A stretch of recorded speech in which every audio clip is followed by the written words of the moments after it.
morning, y'all. I'm so full up I could almost go home now.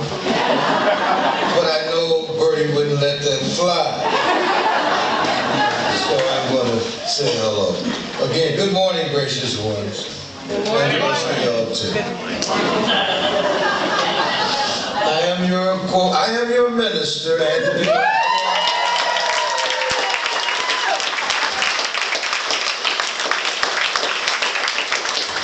Welcome you in the name of my ancestors, on whose shoulders I stand.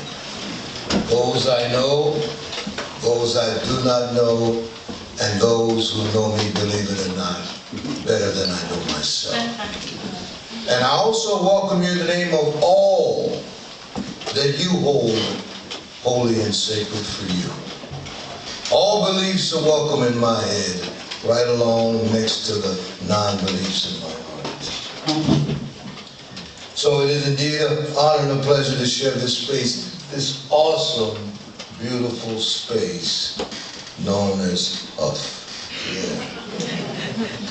It aligns with my personal appreciation for the concepts of Unitarian Universalism as I understand them, and I like to quote, of all places, the UU congregation of Dublin, Ireland. I've been using this quote now for about a couple of years, so it warmed my heart to no degree when I discovered just a few months ago when I did my, what's it called, the 1, 2, 3 thing? 23andMe, yeah. I did my 23andMe, and my DNA came back, and I'm, as I guessed, about 70% West African, 30% Irish.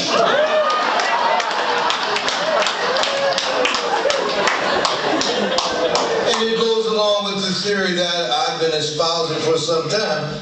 Why are you surprised? Y'all been jumping up and down with each other for 400 years, with or without permission. So my friends in Dublin say like this: we do not believe, we do not care what you believe, or expect you to think the way we do. Now I could almost quit there. We do not expect you to think the way we do, or to believe what we believe. But we're UU, so we do have a question. We do have a wish. We wish only that you try to live a kind and helpful life with the dignity proper to that of a human being. So welcome all who believe that religion is wider than any sect, and deeper than any set of opinions. Welcome all who might find in our friendship guidance and strength for a better life. End of quote. So, today's sermon is entitled My Spiritual Journey. So I won't be able to do the whole thing. But it is my mission to give you enough that I'll hope you keep coming back for a little more. And I also want to answer what I'll call the undercurrent question, some version of, who is that dude and why is he in my face? So that involves around our Soul Matters theme for this month, the word expectation. So I wondered about their expectation of me, and of course I have my expectations for the congregation. So I have a question for you. Do I have your permission to be my whole self? Yeah. Can I be my whole self with y'all? Can I say y'all? Or do I have to clean up and say you all? No. All y'all. Okay, all y'all. All right, y'all. Remember they asked for it. So, Ann, I want to witness. On this day, I was real loud and cool. I asked for your permission.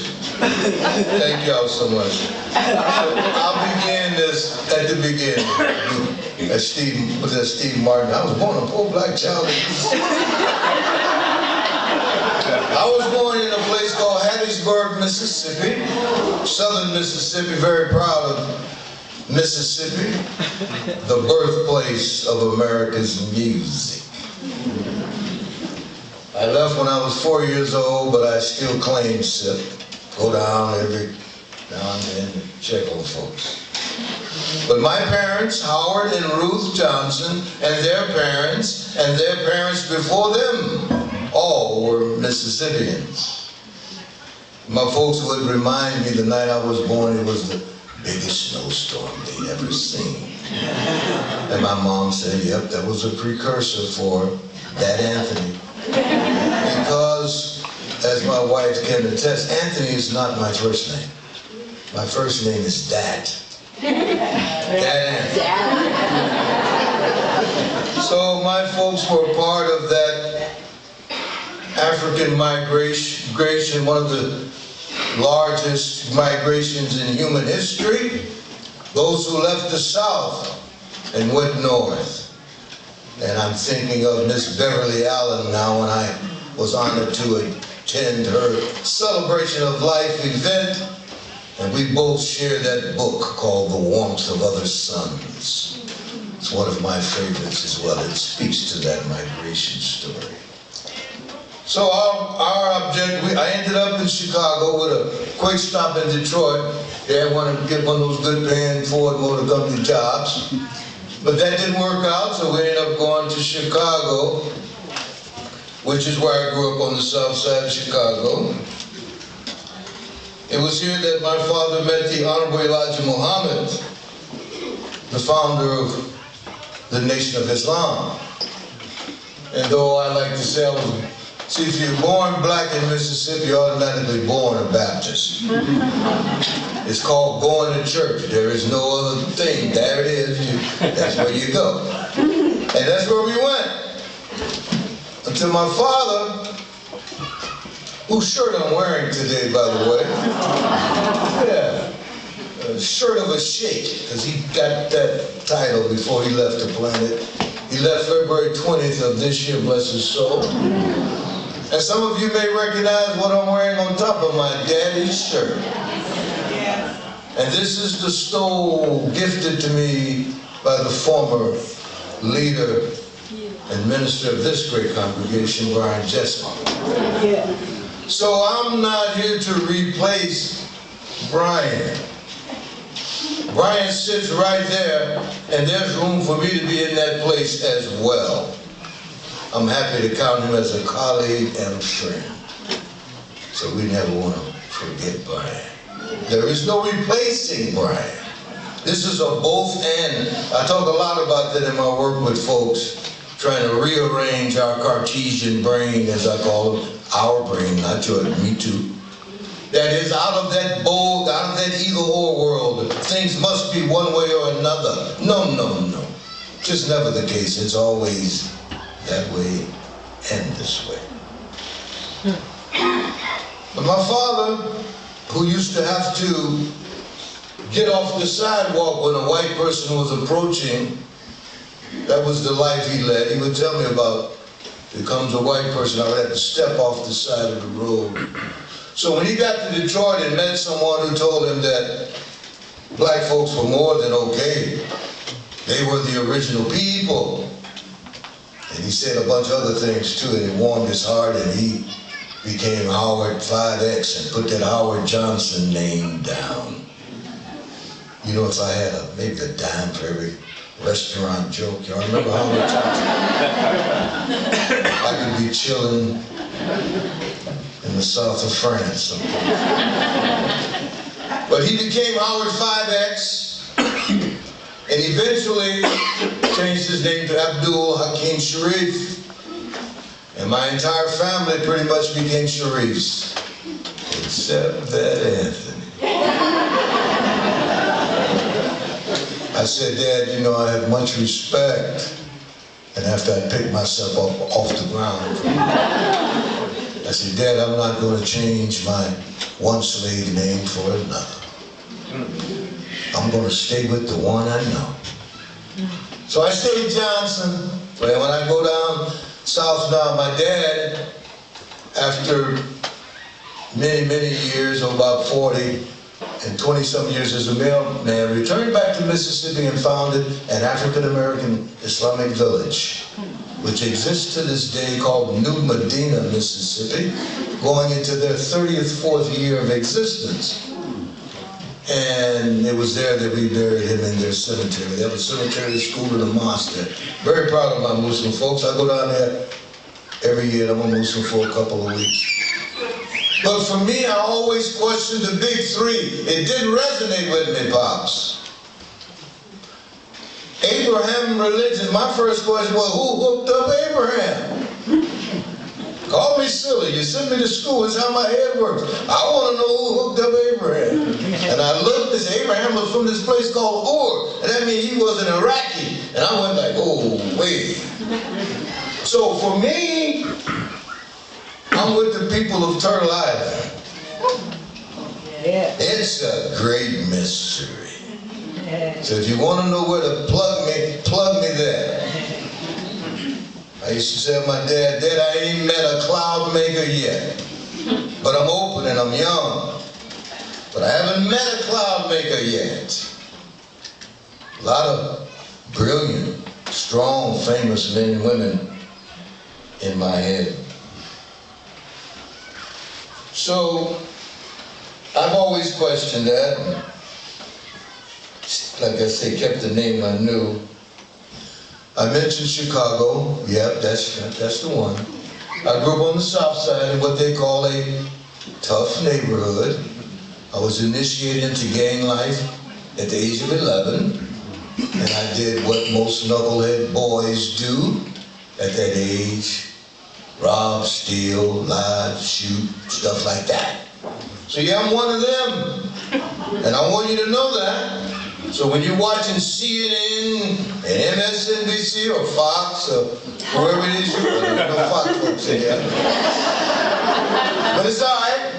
But whatever you're watching, when you see them stories flash and they go, oh, in the city, I want you to think of me because in addition to all that other crap they're saying, there are CEOs, ministers, and teachers, and doctors, and lawyers as well.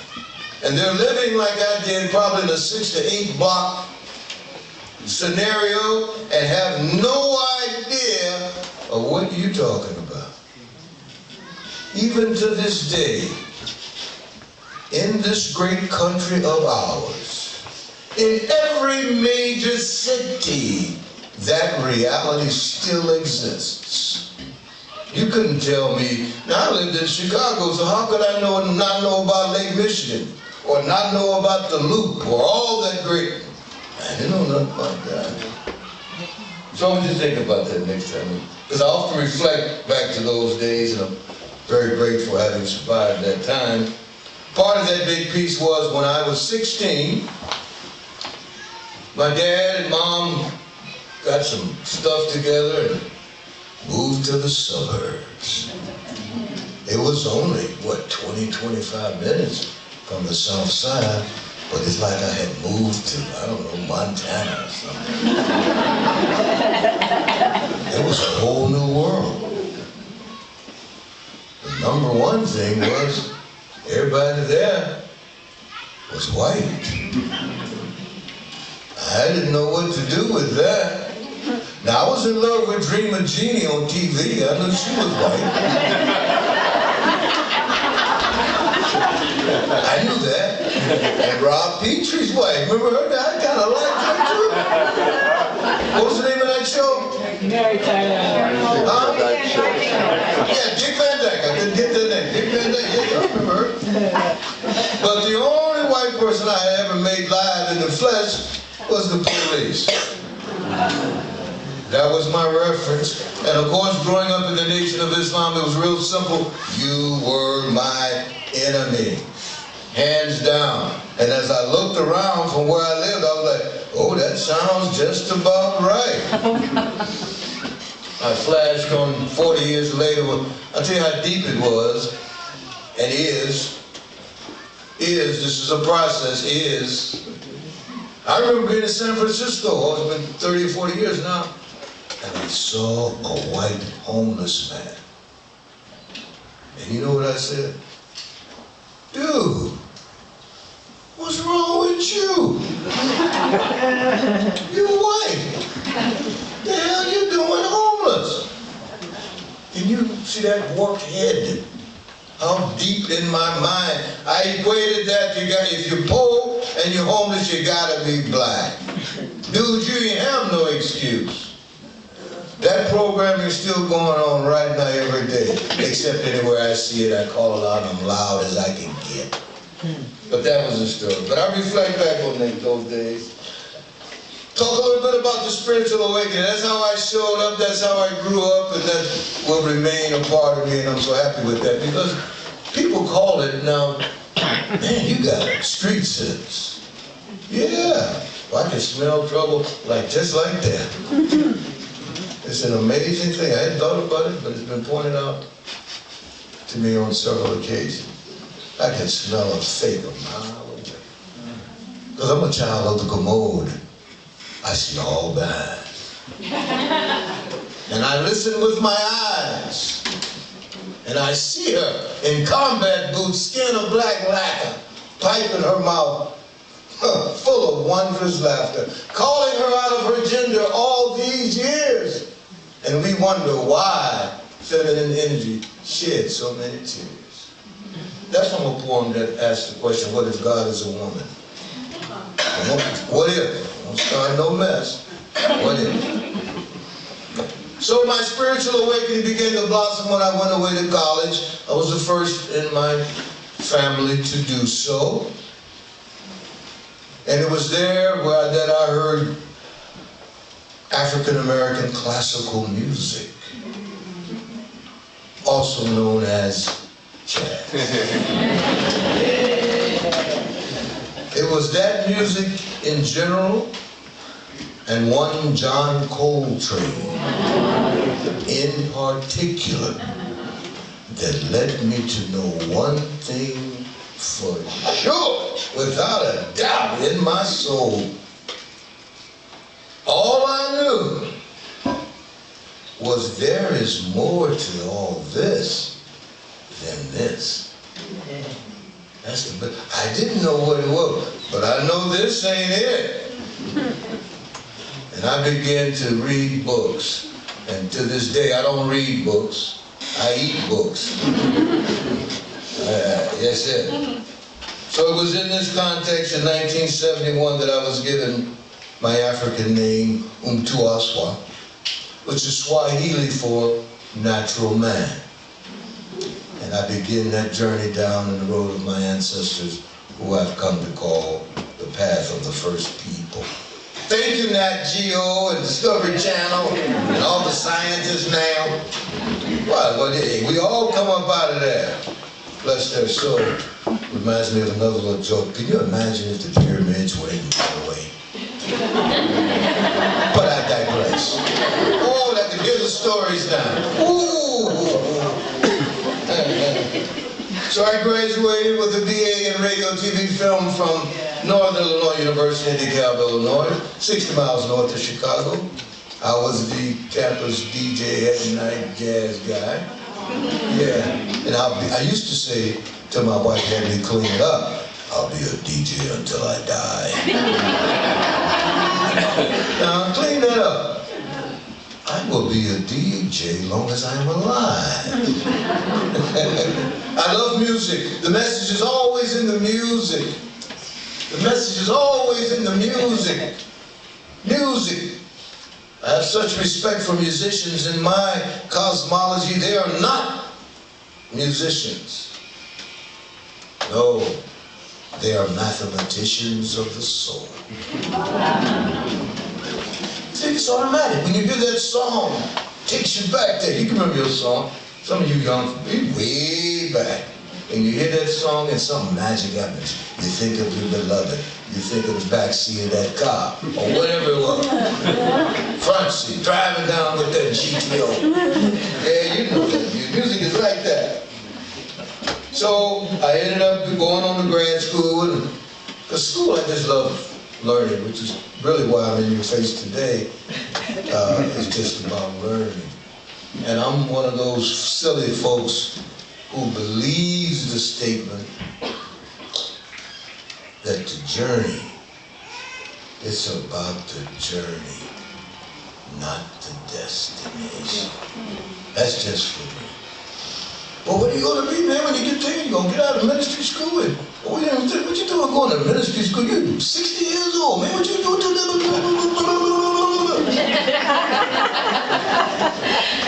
So you have a plan? Man, I done known a lot of folks, and I do a lot of checking with people on stuff, and I ain't met nobody yet. Things worked out all the way to where they thought. So what if that was a trick from Johnson? You don't have a handle. You got a version of American individuality and some manifest destiny stuff.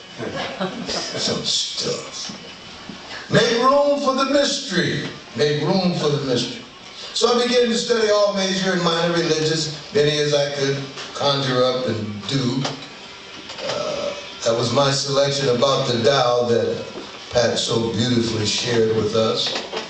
Because it was Taoism and the Tao that allowed me to go to the woods during my 5 years of military service. Believe it or not, when I showed up there, my head looked like it looks now. I've been like this for more than 50 years now.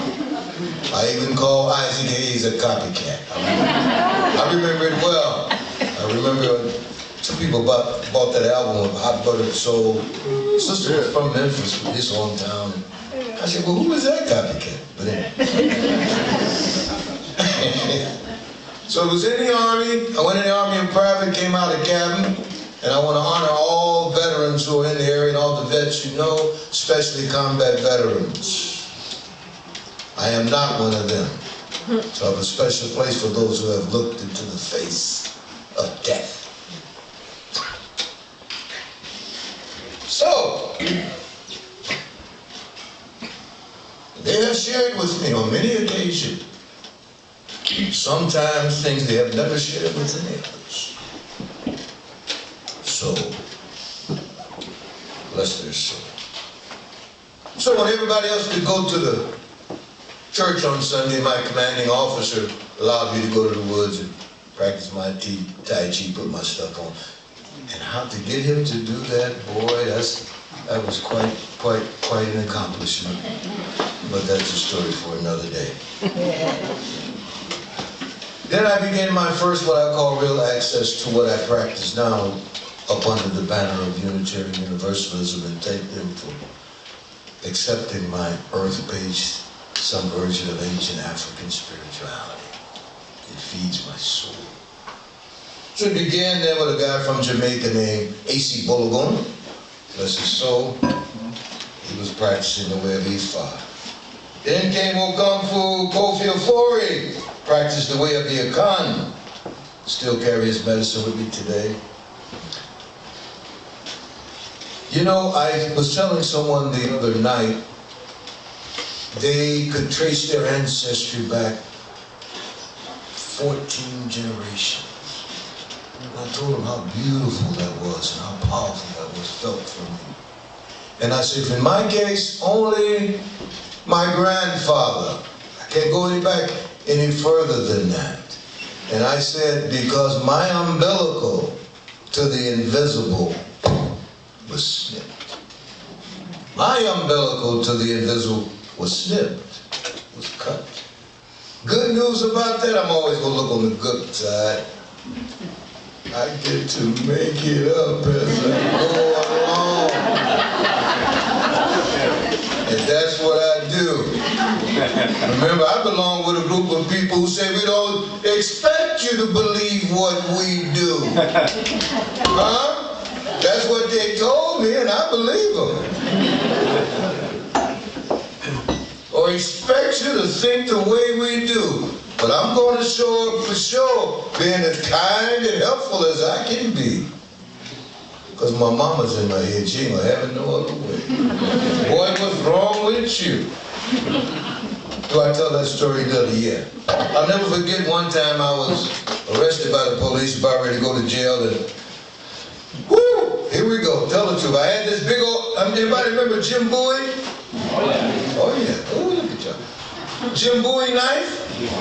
Oh yeah, I had one of them. And it wasn't designed to carve stuff. It was designed to scare people and hurt people. And I got caught with that knife trying to hurt somebody. I'll never forget that undercover policeman didn't have a uniform on, looking like a regular person. Bless his soul. Tackled me, locked me up, took me down. I'm standing, I'll make the story short as I can. I'm standing there like da da da da da. We're in the courtroom thing. And they brought out that knife. And they said, this is what he had with him, the prosecutors and all that. And my mom jumped up and said, She said 3 words that changed my life. Not my son. I said, Mom, it's kind of true. Not my son. It changed everything. So I cleaned up my act after that. What kept me from going away may not even never be here to this day. She was so adamant and loud and such a mountain. In that courtroom, the judge said the same thing. Boy, you go home. Anybody who think about you like that, court dismissed. So, thank you, Mom. So, I mentioned that I don't read books, I eat books. Some of my favorite writers, Credo Mutwa, Sheikh Anta Diop, Castaneda, Martine Practel, Mr. Emerson, Gary Zukov, and Tom Robbins, among many, many others. So my career path led me into the television and production industry. I spent 30 years there. As some of you may have guessed, this ministry thing is a second career. Even though I've been on that path probably longer than that. But I produced and managed several nationally televised TV specials. Some of them you may be familiar with, like Tragedy at Tiananmen Square. Post-production manager with Koppel and ABC News on that piece, and many, many, many others. I've managed high-end post-production facilities, both broadcast and cable. Yeah. So that's what I was doing out in the world to feed folks and myself, stuff like that, while I would continue to read and try to figure it out. It was in the 1990s early that I learned the way of the Red Road and the way of the Lakota people, who remind me no matter what I do, just do it in a good way. Just do it in a good way. So I became what they call a lodge keeper within that tradition of sweat lodges and all of that. Primarily through an organization which I always give a plug out to, mkp.org. It's the Mankind Project. We've initiated probably 40,000, 50,000 men so far into what we call the quote-unquote sacred masculine. I translated to my work, which I call future masculine, and it asks the question, what does it mean to be a man in the 21st century? I've also got a sermon I'll do a plug for down the road called The Ark of Harvey. I'm talking about Weinstein. The Ark of Harvey, my version of what does that mean now in the Me Too movement to be a man in the 21st century? But I've done about 15 of those weekends initiating men into what we call the sacred masculine. And it was also in Washington, D.C. that I founded something called Multiculti. I spelled it M-U-L-T-I-K-U-L-T-I. Multiculti. This is when we had gay men, straight men, black men, white men, red men, brown men, yellow men, men only. Something about knucklehead men that I like. I like working with us. Look, my love for women speaks for itself, but the men's work keeps me alive. For 7 years, we met in the basement and looked each other in the eye and talked about race, class, agenda. So proud of that work. It was only later, many, many years later, in of all places, Sedona, Arizona, that I discovered that that basement was the basement of a Unitarian Universalist church. I didn't have a clue. For me, we're going to meet at Cedar Lane. That's what it was called. Many years later, I would discover that it was Cedar Lane Unitarian. That's part of my doo-doo-doo. That's how I got to get, but that's getting a little ahead of the story. So it was during this background that I stumbled upon a book around 1995. The book was called Of Water and the Spirit by a West African shaman named Malidoma Somé. It's a story that Alice Walker, the Pulitzer Prize winner, I'll quote what Alice says. She sums it up better than I ever could. Quote, "Of water and the spirit is the shimmering misty piece of the story of the earth." End quote. So I read that book and it resonated in my bones. This is what I've been feeling. This is what I know. And also, I must admit, I love the author because he happens to have 3 master's degrees and 2 PhDs. So for those of you who think he's some woo-woo charming type, both worlds, 3 master's degrees, 2 PhDs, one from Brandeis and the other from the Sorbonne. You know what that's like. And then he speaks his own language. So I met him, wrote him along. I wrote him a letter one day. Next thing you know, I've been studying with him for about 20 years. I'll leave that like that. But I'm a graduate of his Indigenous African Spiritual Technologies program. I liked it so much, I did it twice. Lydia did it too. But it just resonated somewhere. It is. And I offer it, as I did to folks in our monthly gathering, the first one this month of Soul Matters. That offering being, if you want to see a different way of being, take a look at the indigenous folks around you. It's no better than trying to pit one and no. It's just another way. In fact, it's the same way or some version of the way your great daddy and mommy and them used to live and see the world too. Before all of us got 9 to 5. Listen more often to things than to beings. So there was another way. I'm not here to argue about it was a better way. I ain't got time for all that no more. I used to argue a lot. Oh my God. So I do the best I can now. But I want to get you to say a word with me. That word is Yilbangura. And I'm going to spell it so you get a picture. Y-I-E-L-B-O-N-G-U-R-A.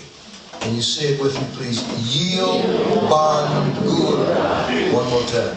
Yilbangura. Beautiful. And Yilbangura in the Dagara language, that's the people Malidoma comes from, a little bitty country in West Africa called Burkina Faso. And Yilbangura translates to mean the thing that knowledge cannot eat. You cannot get there from here. I'm pulling out my cell phone now symbolically saying, I love the head. There's nothing wrong with the head or being intellectual. No, gotta have it, gotta have it, gotta have it. It just ain't the whole thing, man. I don't know about you, but I'm agreed. I want the whole thing. Can we have the whole thing, man? So, the thing that knowledge cannot, it keeps me straight. So to bring it on around to the UU scenario, I showed up like that. I was doing work with ex-offenders and young knucklehead and men and women in DC and Atlanta and Chicago, and I was full of divination work and African spirituality work. And I go down to visit my folks, Lydia and I, in Mississippi, and it was the time of the Trayvon Martin murder. So, honey, let's put our hoodies on and go march with the people. And that's what we did. So there we are, 2012, in a beautiful group of folks, our interracial, intergenerational, and there stood this tall white man. Sandy, stand up for me, please. And he had on a t-shirt just like that. And it said, standing on the side of Now, most of you don't, but hopefully we'll get the pleasure of meeting the woman I've decided to spend the rest of my life with, and she agreed too. But she's what I call a love bunny. So she saw that love thing and started talking with him like he was a lost cousin. And the next thing I know, I'm in the conversation, I meet him and his wife, Rita and Robin, who are friends of ours to this day. And I'm talking to him, and he turned to me and said, and I can only say it the way he said it, would y'all like to come to our church?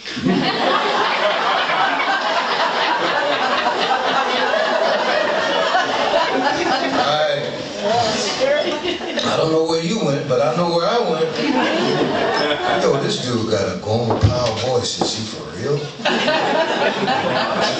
And plus, remember, I don't do church. And that's my church. That's that. Plus, I know I don't want to go to the church where I think you go. And I had that country bumpkin thing going on in my head too. Some of y'all might have that. So let me lay some data. Now we need data. PhD in chemistry.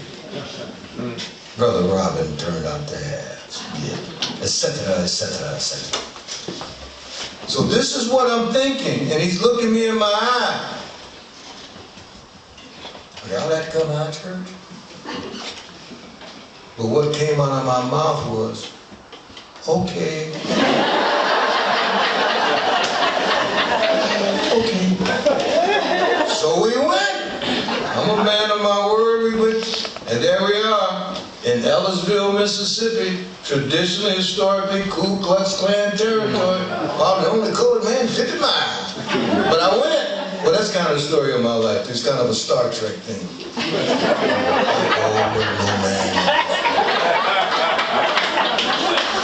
It's a bridge thing. This is not my idea. There's no way I planned on any of this. I'm going with the flow. Anyway, so I lost my place. I don't know where. What was I talking about? What was I talking about? No, before the flow. Oh, the church. Thank God. Shh, don't tell nobody, but on my elbow. Shh. Okay. So we're at the church, and it said Universalist, Unitarian. Yeah, church. Little brick church on the side of this road, and they had a cemetery across from it. So we walk in, and beautiful people were so warm and welcoming. And I looked around at Lydia, I said, oh, Lydia, these are white folks in here. Not only that, but old-ass white people too. What do you do with that?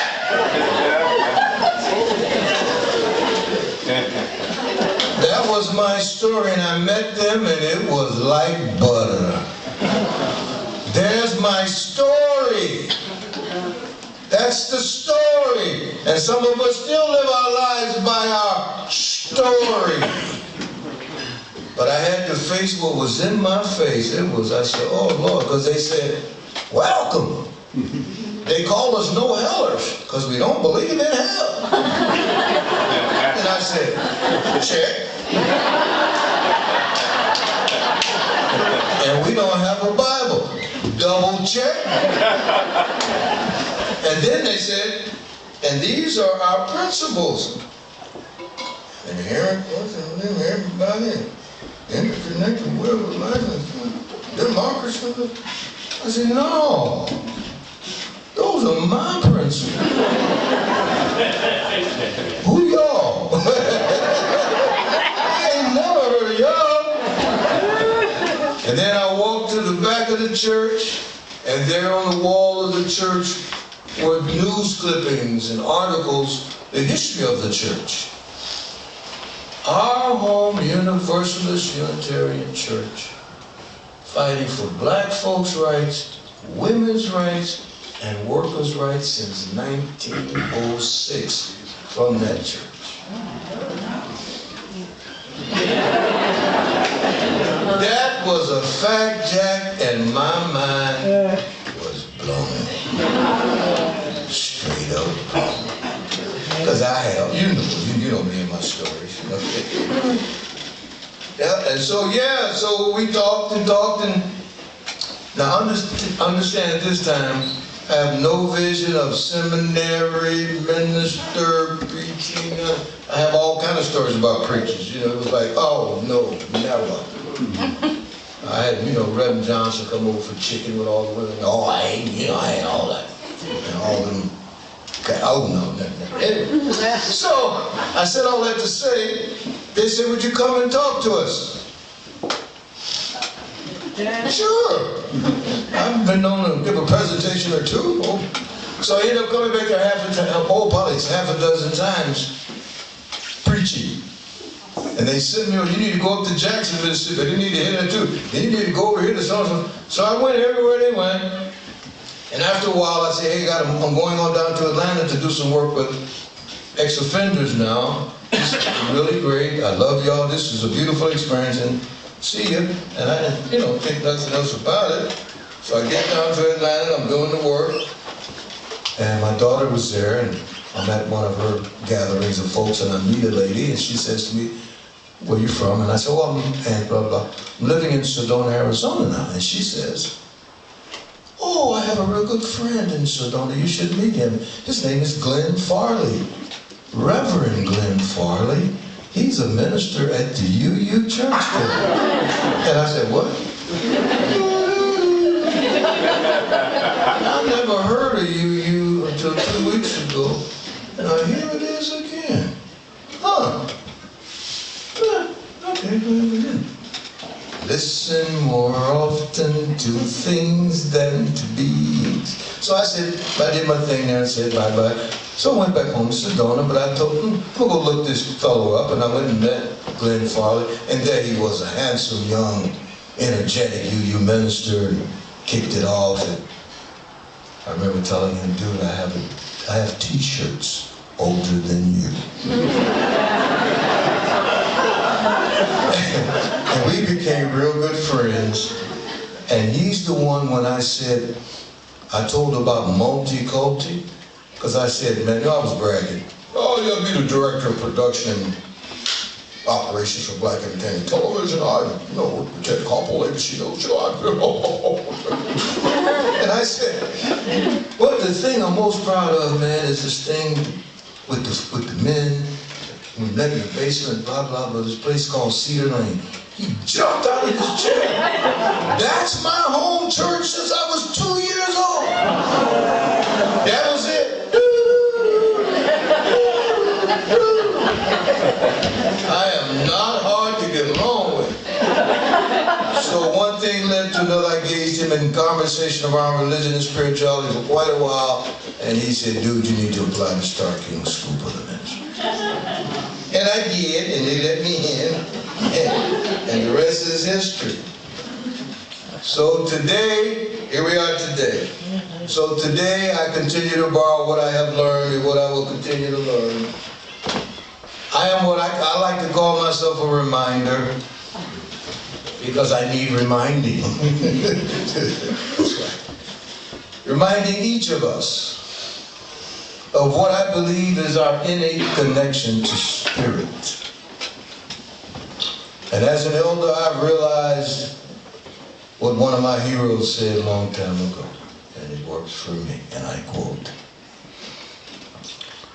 "This is a time for martyrs now. This is a time for martyrs now. And if I'm going to be a martyr, let it be in the name of brotherhood." End of quote. Malcolm X said that. So as a Unitarian Universalist minister, I am not listening to a call. As much as I feel I'm surrendering to a pull, this is a pull. And it's so strong. Much stronger and been around much longer than I. It's been there long before I ever showed up. So, my last piece is an offering. You know, when you have a minister that's got a little poet in it, you might get a poem. It's called To the Future. It speaks to that expectations that you have of me and I have of you, and if we have a future together. It goes something like this. Can we go back to the future? Can we go forward into the future? Is the future ours to behold, to control, or to vanquish? Is the future really ours at all? Does the future belong to anyone? Or like the Tao, does it belong to everyone? Is the future like life? That is for me a riddle and a mystery. Yes, I say, the future belongs to no one, yet to everyone. The future is a riddle and a mystery. A riddle whose expressions flows like a river that is never the same twice, a mystery beyond comprehension, not available at any price. The future is mine, is yours, is his, is hers, is theirs. Yes, it is no one's. And again, like the Tao, cannot be truly expressed. The future is only to behold. To behold. To be seen, yet somehow unseen. It's kind of hidden. Has no name. Without name, yet it flourishes and nourishes and brings everything to fulfillment. So we bless the future, and the future blesses us. So I'd ask you to join me in a virtual toast. If you would just symbolically raise your cup. Here's to the future.